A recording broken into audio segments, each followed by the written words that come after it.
Everyone, I'm going to show you how to use RD Scanner. What is RD Scanner? Revit Detail Scanner. So basically, the whole idea is that you're going to have a Revit detail after running this tool. So to use the tool, what you first need to do, unfortunately, the Revit API doesn't have functionality to do this, so you have to do it manually. So you need to go to Import CAD, and then navigate to the AutoCAD detail that you want to insert into the project. So right now, I'm trying to create a DRU W75-5062-042D. So I'm going to find the respective profile drawing, import that into the project.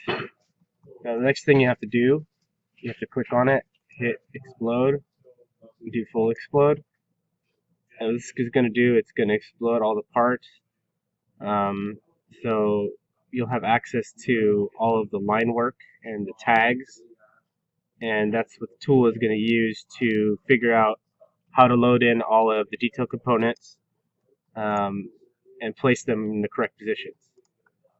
So now you've loaded in, or you've hit explode, you can use the tool.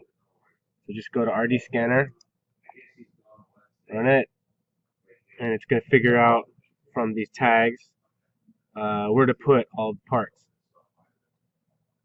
So it takes a couple seconds, but once it figures it out, it should place all the fasteners, gaskets, etc. where they need to go. So, so it actually reads all of these text notes, and then it gives this list of text notes that it couldn't find in the Team Esley folders.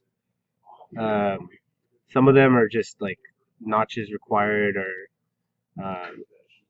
600 Clyde or whatever. Like these are just the actual like text notes or the text that goes under these tags. So you don't have to worry about them. But W75-5450 and W75-5451 are actually parts that weren't found in any folders. Hit OK. You have an overlay of the CAD drawing still here. If we go ahead and hide that, this is what was imported into the drawing. So you see there's some small errors.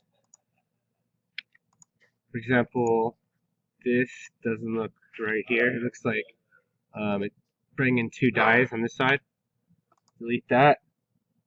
This gasket here, this is a new updated Revit family. I believe the one in this AutoCAD drawing is out of date, so it couldn't figure out where to put it. And then, as I mentioned earlier, these two parts on the bottom, it couldn't find them. Besides that, it pretty much figured out where to put all of these parts. Instead, it brings in the gaskets, fasteners, dies, and right now, or as of now, it brings in anything from the detailing components folder. That's basically how the RD scanner is going to work. There's still more work that's going to be put into it, so it's able to correctly put everything next time.